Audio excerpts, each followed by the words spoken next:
दोस्तों अगर आप मल्टी टैलेंटेड स्टार विजय चौहान जी के फैन हैं तो आपको यह जानकर हैरत होने वाली है कि उनका इस समय एक से बढ़ के एक गाना लॉन्च होने वाला है। जी हां दोस्तों, उन्हीं में से एक गाना हम सभी के बीच बहुत जल्द लॉन्च होने वाला है, जिस गाने का बोल रखा गया है कमर हिलेला। जी हां, इसी के बारे में हम आप सभी को बताने वाले हैं कि इस गाने को कब तक और किस यूट्यूब चैनल के माध्यम से लॉन्च किया जा रहा है। तो दोस्तों अगर विजय चौहान जी के फैन है तो वीडियो के अंत तक बने रहें और चैनल को नहीं सब्सक्राइब किया तो चैनल को सब्सक्राइब करके बेल आइकन को प्रेस कर लें, जिससे कि आप सभी को विजय चौहान जी की हर एक छोटी से बड़ी अपडेट मिलती रहे सबसे पहले। बात करें इनके इस अपकमिंग सॉन्ग के बारे में तो दोस्तों आप सभी को बता दो कि यह गाना बहुत ही बड़े पैमाने पे बनाया गया है। जी हां, और वहीं इस गाने के सिंगरों की बात करें तो इस गाने को हम सभी के चहते स्टार मल्टी टैलेंटेड स्टार विजय चौहान जी ने गाया है और उनका साथ देने वाली है शिल्पी राज।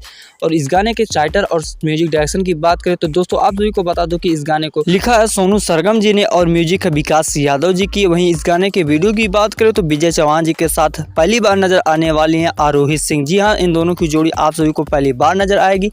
देखना यह दिलचस्प होगा कि इन दोनों की जोड़ी कितनी पसंद आती है दर्शकों को। अब आइए जान लेते हैं इस गाने को कब तक और किस यूट्यूब चैनल के माध्यम से लॉन्च किया जा रहा है। तो दोस्तों आप सभी को बता दूं कि इस गाने का लॉन्चिंग डेट रखा गया 19 तारीख को। जी हाँ, यह गाना 19 तारीख को सुबह में 7 बजे लॉन्च किया जा रहा है डायरेक्ट वीडियो वर्जन में सारेगामा हम भोजपुरी के ऑफिशियल यूट्यूब चैनल पर। दोस्तों यह गाना काफ़ी ज़्यादा बवाल मचाने वाला है। तो आपकी राय इस गाने के प्रति क्या है, अपनी राय कमेंट बॉक्स में दे सकते हैं। हम आपसे बहुत जल्द मिलते हैं किसी और अपडेट के साथ। तब तक के लिए बाय बाय, टेक केयर, जय हिंद, जय भारत।